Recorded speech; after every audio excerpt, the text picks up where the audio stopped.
स्वागत है आप सबका हमारे चैनल विद्या वॉरियर्स में। आज जो चर्चा का विषय है वह है भारतीय निर्वाचन आयुक्तों के नियुक्ति प्रक्रिया में बदलाव संबंधी विधेयक। सरकार ने भारतीय निर्वाचन आयुक्तों के नियुक्ति प्रक्रिया में बदलाव के लिए एक विधेयक राज्यसभा में लाई है। अब यह विधेयक क्या है, यह चर्चा का विषय है। आज हम इसी को समझेंगे। इसका कोई राजनीतिक विश्लेषण मैं नहीं करूंगा, बल्कि यह समझने की कोशिश करूंगा कि पहले हमारे यहाँ निर्वाचन आयुक्तों की नियुक्ति प्रक्रिया कैसी थी, निर्वाचन आयोग क्या है, इसके कार्य क्या हैं, संक्षेप में समझेंगे, और अब क्या व्यवस्था की गई। राजनीतिक विश्लेषण मेरा उद्देश्य नहीं रहता है, क्योंकि महाकवि तुलसीदास के चौपाई से समझाना चाहता हूँ कि मोह निशा सब सोवन हारा, देखें स्वप्न अनेक प्रकारा। सब अज्ञानता के मोह के अंधकार में सो रहे हैं और अनेक प्रकार के सपने देख रहे हैं। बात आप समझ रहे होंगे। ये सपने देख रहे हैं, सब अपने अपने दृष्टिकोण से चीज़ों की व्याख्या करते हैं। खैर, मुझे उसमें नहीं उलझना है। तो हमारे यहाँ संविधान के अनुच्छेद 324 में, इस बात को आप याद रखेंगे, अनुच्छेद 324 में निर्वाचन आयोग की व्यवस्था की गई है, जो भारतीय निर्वाचन आयोग। आप ध्यान दीजिए, मैं केंद्र स्तर के निर्वाचन आयोग की बात कर रहा हूँ। अब केंद्र स्तर पर जो निर्वाचन आयोग बनाया गया है, उसका कार्य राष्ट्रपति, उपराष्ट्रपति, संसद और ध्यान देना राज्यों के विधान मंडलों का, ठीक, इनसे संबंधित निर्वाचन की व्यवस्था भारतीय निर्वाचन आयोग देखती है। आप यह भ्रमित न हो कि राज्य स्तर पर जो चुनाव आयोग है या निर्वाचन आयोग है वह विधानमंडलों के, राज्यों के जो विधानमंडल हैं उनकी निर्वाचन व्यवस्था देखती है। ऐसा नहीं है। ठीक, यह कार्य भी भारतीय निर्वाचन आयोग ही करती है। भारतीय निर्वाचन आयोग 25 जनवरी 1950 को अपने अस्तित्व में आए।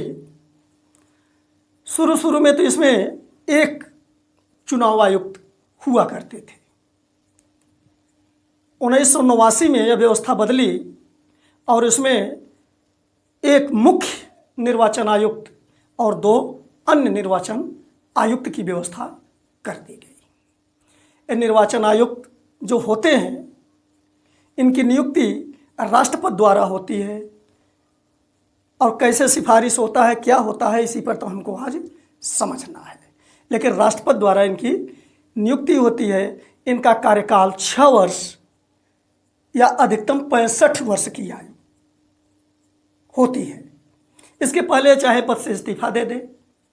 अगर इन्हें हटाना जरूरी हुआ तो चूंकि ये सुप्रीम कोर्ट के जजेस के समतुल्य पद पर होते हैं, इसलिए इनको भी हटाने की वही प्रक्रिया है जो सुप्रीम कोर्ट के न्यायाधीशों की, अर्थात इनको हटाने के लिए संसद में महाप्रक्रिया पूरी करके ही इन्हें हटाया जा सकता है। पहले इनकी नियुक्ति कानून मंत्री के सलाह पर, कानून मंत्री किसी योग्य व्यक्ति की सिफारिश करता था प्रधानमंत्री से। प्रधानमंत्री उसकी सिफारिश राष्ट्रपति से करता था और राष्ट्रपति उसको निर्वाचन आयुक्त नियुक्त कर देता था। ये प्रारंभिक व्यवस्था थी। फिर क्या बदलाव आया उसको समझेंगे। कुल मिलाकर के पहली व्यवस्था में हम यह कह सकते हैं कि प्रधानमंत्री कैबिनेट से अपने थोड़ा सोच समझ करके, विचार करके किसी व्यक्ति को की सिफारिश करता था और राष्ट्रपति उसको निर्वाचन आयुक्त घोषित नियुक्त कर देता था। बाद में अभी ये जो पिछला मार्च है, यानी जो मार्च बीता है, इसी में जस्टिस के.एम. जोसेफ की अध्यक्षता वाली एक पीठ, 5 जजेस की पीठ थी, ने एक व्यवस्था दी, आदेश दिया कि निर्वाचन आयुक्तों की नियुक्ति में प्रधानमंत्री, आप ध्यान देना क्योंकि अभी जो परिवर्तन आया है विधेयक से, उसको आप तभी समझ पाएंगे जब इसको समझे रहेंगे। प्रधानमंत्री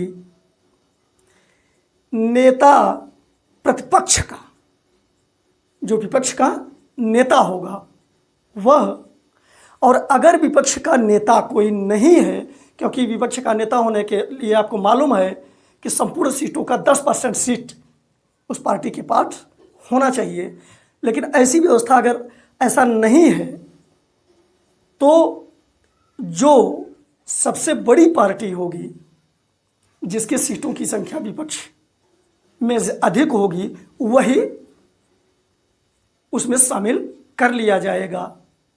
और इसके साथ ही CJI यानी chief justice of India, Bharat के मुख्य न्यायाधीश भी शामिल होंगे। यानी 3 लोगों की कमेटी बनाने का आदेश दिया।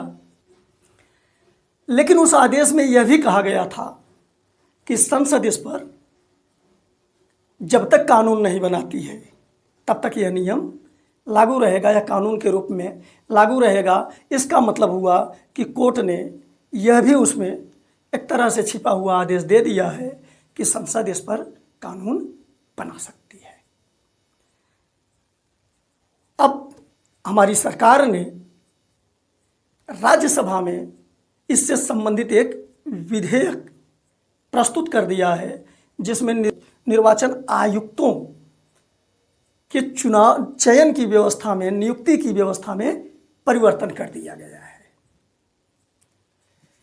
दरअसल एक बात और आप समझ लीजिए कि कोर्ट के हस्तक्षेप का कारण यह भी था कि हमारे यहाँ अब जैसे CBI के निदेशक हैं, उसमें यही व्यवस्था है कि प्रधानमंत्री नेता प्रतिपक्ष का होना चाहिए, प्रतिपक्ष का नेता और चीफ जस्टिस ऑफ इंडिया नियुक्ति करते हैं। यही व्यवस्था सुप्रीम कोर्ट ने निर्वाचन आयुक्तों की नियुक्ति के विषय में भी दिया, ताकि एक निष्पक्ष निर्वाचन आयुक्त चुना जा सके। अब सरकार जो बिल लाई है, इसको समझना जरूरी है कि अब इसमें क्या परिवर्तन हुआ। सरकार जो बिल लाई है उसमें यह व्यवस्था दी है, भारत का मुख्य सचिव, उसकी अध्यक्षता में एक कमेटी होगी जो सर्च कमेटी होगी, माने वह योग्य लोगों की खोज करेगी, और जिनकी भी खोज करेगी उनकी योग्यता सचिव स्तर से कम नहीं होना चाहिए। इस बिल में यह व्यवस्था कर दी गई है, इस विधेयक में व्यवस्था कर दी गई है कि जो भी निर्वाचन आयुक्त बनेगा वह सचिव स्तर से कम के पद पर नहीं होना चाहिए, तो सचिव के पद पर हो या उसके समान किसी पद पर। अब ऐसे व्यक्तियों में से मुख्य सचिव की अध्यक्षता वाली कमेटी 5 योग्य व्यक्तियों का पैनल बनाएगी। अब ध्यान देना, 3 लोगों की कमेटी पहले भी थी जो सिफारिश करेगी राष्ट्रपति से नियुक्ति के लिए। 3 लोगों की एक कमेटी होगी। अब उस 3 पर आप ध्यान दीजिए।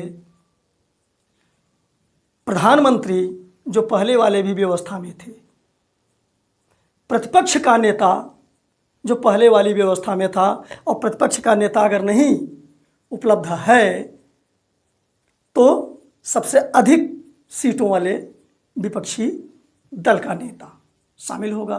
2 हुए। तीसरा जो चीफ जस्टिस ऑफ इंडिया हुआ करते थे उनको इस कमेटी से बाहर कर दिया गया, और एक कैबिनेट मंत्री रखा गया जिसे प्रधानमंत्री नामित करेगा। यानी इस कमेटी में प्रधानमंत्री और प्रधानमंत्री से के द्वारा ही नामित कोई कैबिनेट मंत्री और प्रतिपक्ष का नेता या उसकी अनुपस्थिति में बड़े दल का प्रतिपक्षी नेता। अब यह व्यवस्था कर दी गई है। साथ ही यह भी व्यवस्था दे दी गई है कि अगर इन 5 लोगों में से जो 5 लोगों का पैनल इन 3 सदस्यीय कमेटी के सामने प्रस्तुत किया जाएगा, अगर इनमें से कोई भी योग्य समझ में नहीं आता है तो यह कमेटी दूसरे किसी व्यक्ति की भी सिफारिश राष्ट्रपति से नियुक्ति हेतु कर सकता है। अब देखिए, अब तर्क दिया जा रहा है, जो सरकार तर्क दे रही है कि चीफ जस्टिस ऑफ इंडिया को इसलिए निकाल दिया गया, बाहर कर दिया गया कि जरूरी नहीं है कि जो कानून का विशेषज्ञ है उसे अन्य प्रकार के कामकाज का भी अनुभव है, व्यवस्था संबंधी, प्रबंधन संबंधी, निर्वाचन संबंधी कामकाज का अनुभव हो, यह आवश्यक नहीं है।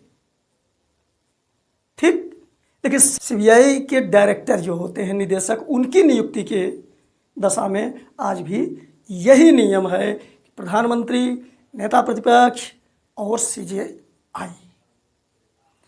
आशा है आप अच्छी तरह से इसे समझ गए होंगे। वीडियो अच्छा लगा हो तो सब्सक्राइब कर दीजिए ताकि हम इस तरह के वीडियोज़ आप तक पहुंचाते रहें। धन्यवाद।